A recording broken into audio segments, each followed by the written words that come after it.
Hi, I'm Anastasia, the crazy teen who loves to talk about books, and today I'm going to be recommending 10 books for the summer season. So before we actually get into what books I am going to recommend, let's talk about what books do I feel like are good to read during the summer. Now, the summer season is my least favorite season to read, which is kind of ironic because it's really the longest period that I have to read because I don't have school, I really have no responsibilities, then I have less responsibilities, so I have way longer to read, but it is really hot where I live and no one wants to read and be sweaty, which is something I have to deal with constantly, and it's not the best at all. So I think that there's really specific types of books that I have to really get into to read during the summer, because otherwise I'm just gonna put it down, because if I'm hot and sweaty and it's not a book that is keeping me either on the edge of my seat or that I'm in love with the story, and I'm gonna change the book. So I'm getting sidetracked, but what I'm talking about is basically genres. So the genres that I think are perfect for kind of summertime are contemporaries. I think a really good contemporary that really focuses on a friendship or an adventure is so good, because it's summer, so you have so much more free time than you probably usually do, especially if you're a teenager like me. So reading a book about a bunch of teenagers coming together and going on an adventure or just being teenagers, it inspires you to want to go out there and kind of have your own adventure. So I think a really good contemporary that's focused on friendship and adventure is really good during the summer, because it inspires you. Or really any contemporary that is during the summer can also really inspire you to go out there and live your summer love life or something, your summer fling or something of the sort. The second genre is a thriller, and not like a murder mystery type kind of. I mean, obviously it's not the same thing, but really maybe murder, but it's not like the focus. Like a really good thriller that keeps you on your seat, that if it's like 100 degrees and you're reading a book and you're sweaty, that it's gonna make you want to continue changing the page even if you're sweating so much. But also just a really good book that makes you want to continue changing the page, and they'll keep your interest. And the third genre is maybe like a fantasy, or really any novel that's really an adventure focus. It doesn't have to be a contemporary, and it'll make more sense when I actually show the book recommendations. Why am I waving my hands around so much? I'm sorry, that's how I talk. But something like that. So when I get into the books, you'll get a better idea of what I mean.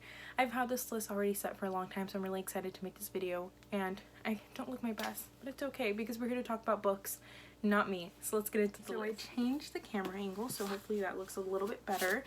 But the first recommendation I have, these are two books that I'm going to be recommending, but really any book from this author I think would be great, which is John Green. So people have controversial opinions on John Green, whether you love him or you hate him.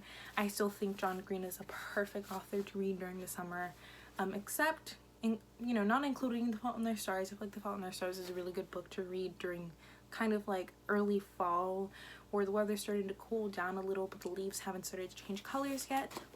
I'm really specific on these.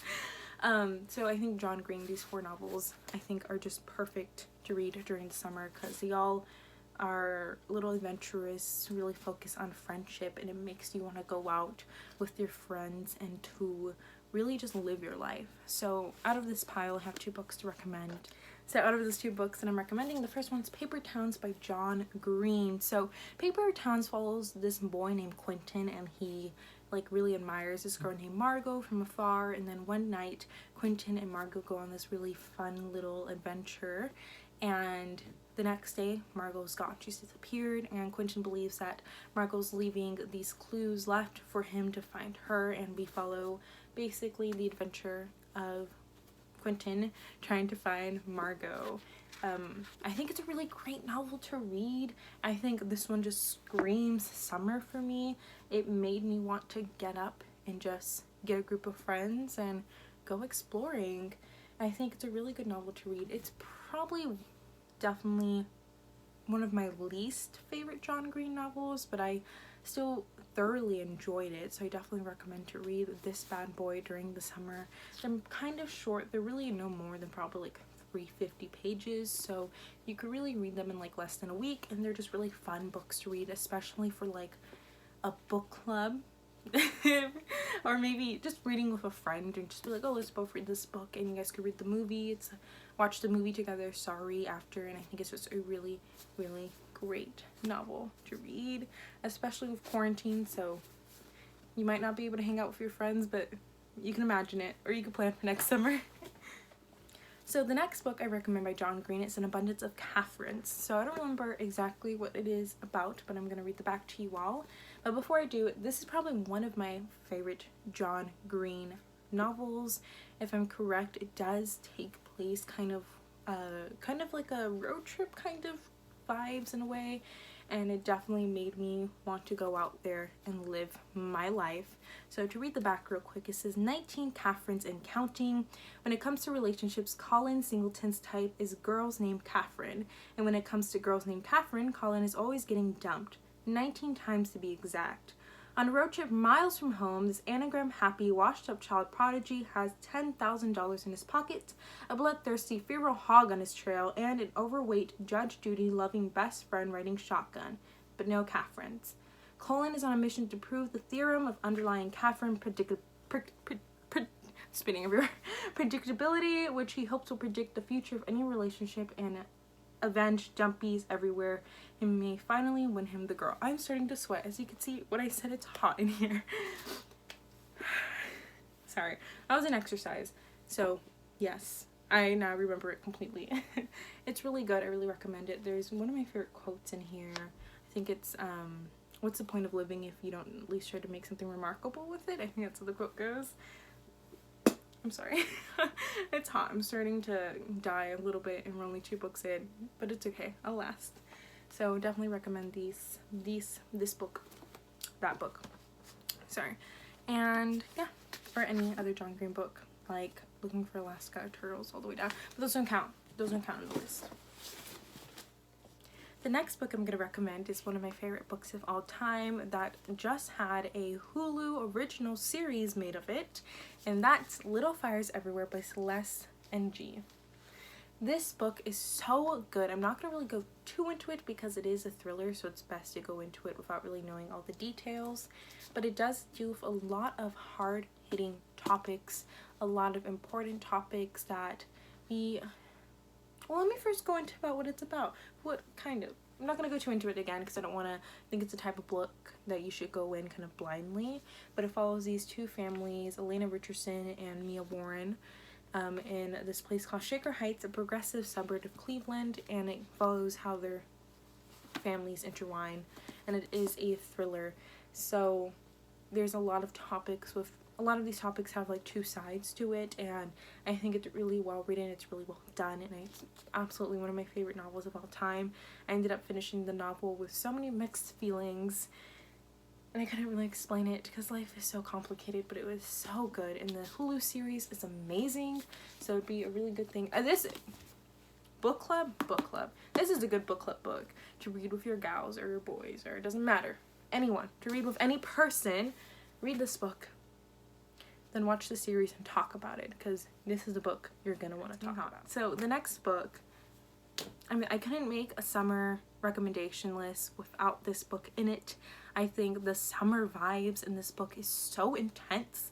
Whenever I read this book, I think a summer. I feel like I'm in the summer. I feel sweaty, even if it's like the dead of winter. I don't remember when I read this book. I think it was the dead of winter, but it felt like summer because this book is just so beautifully written. It's probably, I don't want to say one of my favorite all-time books, but it's definitely in the top 20. So Call Me By Your Name by Andre Aciman.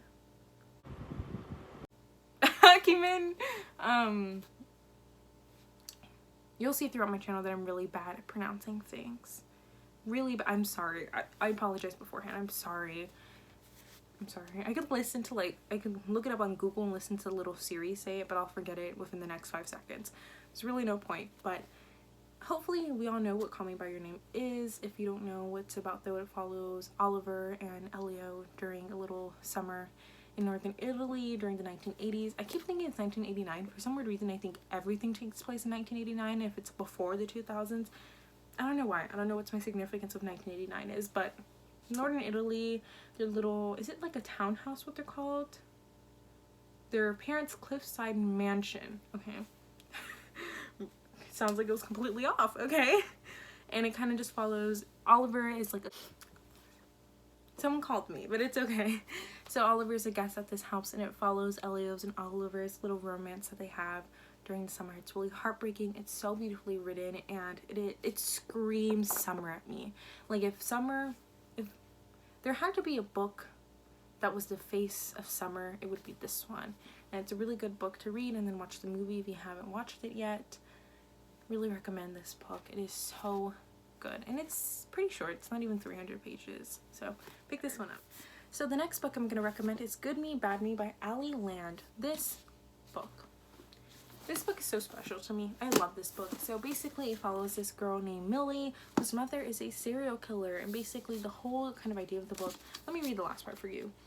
When tensions rise and Millie feels trapped by her shiny new life, she has to decide, will she be good or is she bad? She is, after all, her mother's daughter.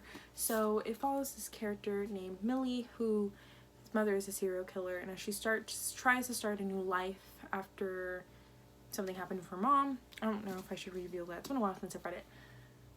She starts to question, you know, am I destined to be just like my mom? You know, because she's a serial killer. Am I destined to end up just like her?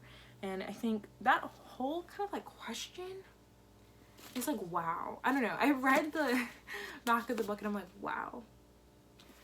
Like, it's such a good question. And I picked it up immediately. I finished it in like a day, less than a day. I read this on my way to Universal, and I live 2 hours away from Universal. I'm revealing so much information about myself. I live really close to Universal, so I read this on the way there one day. I think it was like last year, before, of course, Corona and COVID and everything happened. And it just has such good memories with it. And I read it so quick, and it's such a good book. It's such a good book. Again, it's a thriller, so you want to go into it really without knowing anything at all.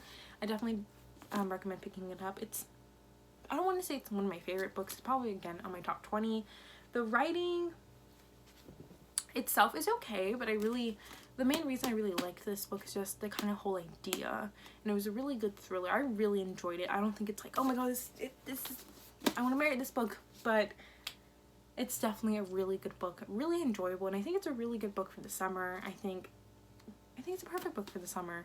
Again, it's a thriller. It's less than 300 pages. It's a quick read. And it's something that's going to really keep you on your edge of your seats. At least for me. I thoroughly enjoyed it. So I just recommended 2 hefty thrillers. So let's get into a contemporary, The Sun Is So Star by Nicola Yoon. This book, everything's a really good summer read as well, but this book in specifically is my favorite of them all. Well, both, or maybe she has more. I don't know. It's so good. It's so good. So The Sun Is So Star deals with a lot of like important topics too. It deals a lot with family and like dreams and goals and love. And basically it follows these 2 characters, Natasha, who's very science, I don't believe in love type girl, and we follow her perspective trying to deal with her family. They're about to get deported to Jamaica very soon, and it kind of follows her perspective of her trying to stop that. And then we have Daniel, who is feeling a lot of pressure from his parents because his parents have a lot of expectations for him, and he's a poet, he's a hopeless romantic, and he is feeling that pressure. And they meet in New York City, and I think this book takes place in about like 24 hours. I think it's 12 hours the book says, but it's no more than 24 hours, and it kind of follows her journey of them at these really big moments in their life, and they meet and they fall in love.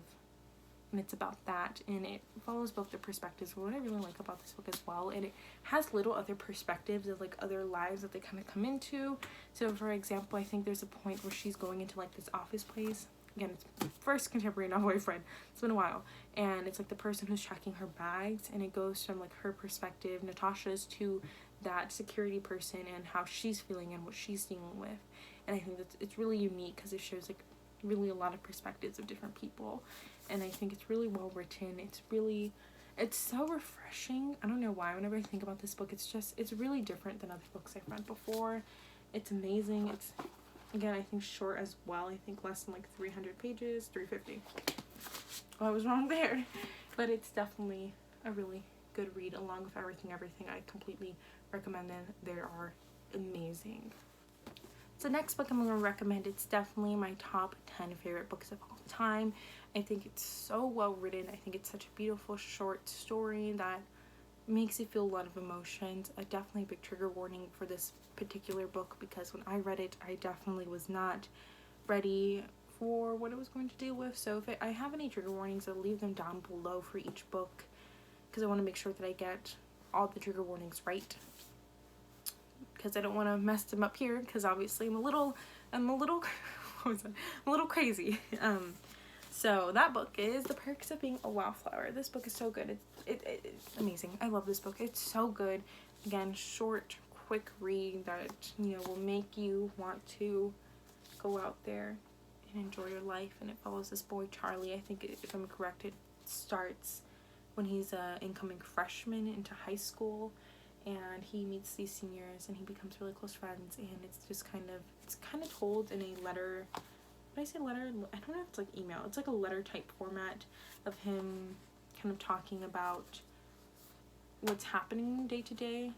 He starts each letter, or maybe email, I don't remember, dear friend. And that's kind of how we follow along the story. It's really emotional. It's so good. Again, read the book, watch the movie, or if you've already watched the movie, read the book and rewatch the movie. It's amazing. I love it. I love it. I love it. I love it. If I could marry this book, I would.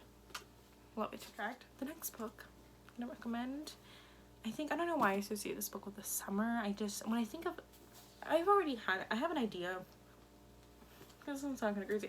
I already know what books I'm gonna recommend for the next following seasons. So when I was thinking about like each season and books I'm gonna recommend, this book just feels like a good summer read to me. I can't really pinpoint why, but that book is The Hunger Games, the trilogy, the entire trilogy by Susan Collins. I don't have the entire trilogy because I gave it away when I was younger, because I read it when I was really young, but I'm gonna rebuy them. This one's from Goodwill. It cost me, I think, $1, so yeah, I don't know if I need to really go into what The Hunger Games is about, but it follows this girl named Katniss Everdeen, and there's these districts. I think there's 12 districts, and there's a kind of reality, it's not called reality TV, it's a TV show called The Hunger Games, and Katniss participates in it. It's amazing. And there's a lot more things, but hopefully we all know what The Hunger Games is about, because this video is already really long. But yeah, I don't really think I'm going to talk about this much, but I do think it is a summer read. I can't exactly say why. I wouldn't say it's necessarily like thrillery, but it is kind of, I don't know, is it a thriller? Let me check. Obviously it's not a thriller. I'm sorry, I had a brain fart there. It's a dystopian, obviously. I don't know, The Hunger Games to me just screams like a perfect summer read, because you don't want to put it back down, and the whole story and everything, it's brilliant, it's amazing. I keep slouching. It's such a good book, and I think reading the trilogy, especially, and then reading the movies, it's just a really good type trilogy to read during the summer, because it gives you a really certain type of vibe that I feel like is so specific to the summer, because in the summer you have, I like to say, more freedom, especially if you're a teenager. You have more freedom than if you were having school, so I think it just gives me that particular vibe. I'm gonna reread it during the reading rush, which by the chance when this is uploaded, it's probably during the week of the reading rush, so hello Anastasia, future me, when you're editing this, probably during the reading rush. I hope you've read it or are going to read it and you are enjoying it, because it is a really good summer read. And that's it.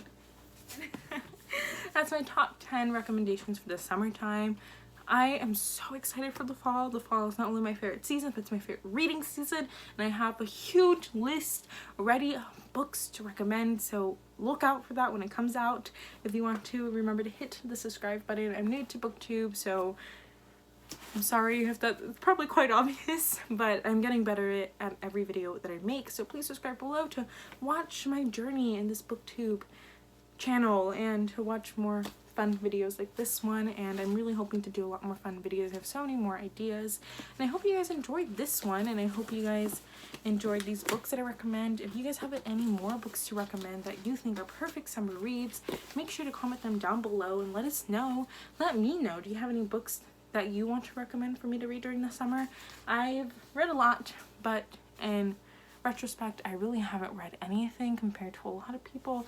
I'm getting there. I'm getting there. Books are expensive, and I'm a teenager who can't find a job during COVID, so I have really no money, so it's hard to buy books. But so if you have any books for me or anyone else, make sure to comment them down below. Leave this video a like, subscribe if you want to. Hope you guys enjoyed this video. I've already said that, but I'll see you in the next one. Bye!